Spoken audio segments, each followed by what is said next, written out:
अम्मा बाद फ़ाऊज़ु बिल्लाहि मिनश शैतानिर रजीम बिस्मिल्लाहिर रहमानिर रहीम। मोहतरम साथियों, हक़ मौजूद अॼु याने 1 जनवरी 2025 खां असीं हिकु नए चैनल जो इफ़्तिताह करे रहिया आहियूं।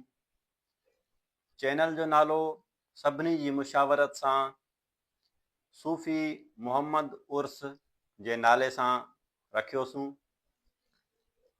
ऐं इहो अव्हांखे ॿुधाईंदा हलूं त हिन खां पहिरीं असीं हिकु ॿियो चैनल हलाईंदा हुआसीं जंहिं ते असीं वीडियोज़ रिकॉर्ड करे रखिया। उन चैनल जो नालो हुयो सूफ़ी चैनल हिकु। पोइ उन चैनल में ईअं थियो त असां खां के कमी पेशियूं रहिजी वयूं। असांजा मुख़लिस दोस्त उन्हनि असांखे सुठा सुठा मशवरा ॾिना। उन्हनि सम्झायो त ही कमी पेशी जेका आहे उहा ख़तमु कई वञे। पोइ उन चैनल खे दुरुस्त करणु ॾाढो ॾुखियो लॻो। पोइ उन जे करे असीं नए सिरे सां ही चैनल शुरू करे रहिया आहियूं। अव्हां सभिनी दोस्तनि जो ताउन रहियो त इनशा अल्लाह ताला हिन में असीं वीडियोज़ जेके अपलोड कंदासूं उहे हिकु त एथेंटिक हूंदियूं ऐं उन खां पोइ उन में वरी अव्हांजो असां इंतज़ारु बि कंदासूं त अव्हां जेको आहे असांजी रहनुमाई बि करियो।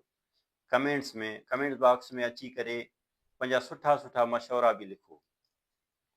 हिन चैनल में जेके मौज़ूआत रहंदा असांजा, मेन मौज़ू असांजो तसव्वुफ़ छा आहे, तसव्वुफ़ कॾहिं खां शुरू थियो ऐं तसव्वुफ़ जो सबूत हुज़ूर नबी करीम सल्लल्लाहु ताला अलैहि वसल्लम जन जी तालीमात मंझां उहा तालीमात उहा आहे जेका क़ुरान मजीद मंझां आहे ऐं हुज़ूर नबी करीम सल्लल्लाहु ताला अलैहि वसल्लम जन जी ज़ुबान अक़दस मां जेके तशरीहात थियूं उन्हनि मंझां उन्हनि जो सबूत वठंदासूं त जीअं ज़हन में को ख़दशो पैदा न थिए त तसव्वुफ़ मशकूक आहे या महफ़ूज़ आहे।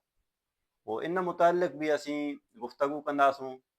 उन खां पोइ जेके हिन राह तसव्वुफ़ में हलंदड़ वांधियड़ आहिनि उन्हनि खे कहिड़े तरीक़े सां पंहिंजी इबादत जे हिन स्टाइल खे तरीक़े खे अपनाइणु खपे त जीअं इबादतूं करणु आसान थी पवनि, मुजाहिदा करणु आसान थी पवनि त जीअं उन्हनि खे मुशाहिदा हक़ नसीब थिए।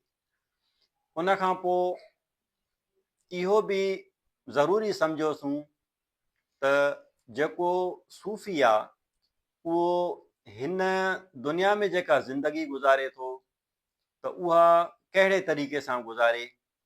उन सां जेके मसाइल पेश ईंदा उन में इकोनॉमिकल मसइला बि हूंदा, उन्हनि ते बि गुफ़्तगू कंदासीं त क़ुरान हदीस मंझां ऐं तसव्वुफ़ जे अकाबरीन मंझां असांखे उन्हनि जे लाइ कहिड़ी रहनुमाई थिए थी त कहिड़े तरीक़े सां उहे पंहिंजा इकोनॉमिकल मसइला उन्हनि खे हल करे वठनि ऐं इबादतूं कहिड़े तरीक़े सां कनि, उन्हनि ते बि गुफ़्तगू कंदासूं।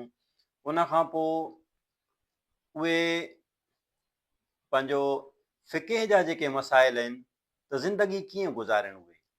हाणे फ़िक़े में इकोनॉमिकल मसइला बि अची था वञनि, इबादात बि अची थियूं वञनि, उन में रियाज़ात त वरी चैप्टर जुदा थी थो वञे, पर उन में रोज़े जा मसाइल अची था वञनि, ज़कात जा मसाइल अची था वञनि, हज जा मसाइल अची था वञनि, निमाज़ जा मसाइल अची था वञनि।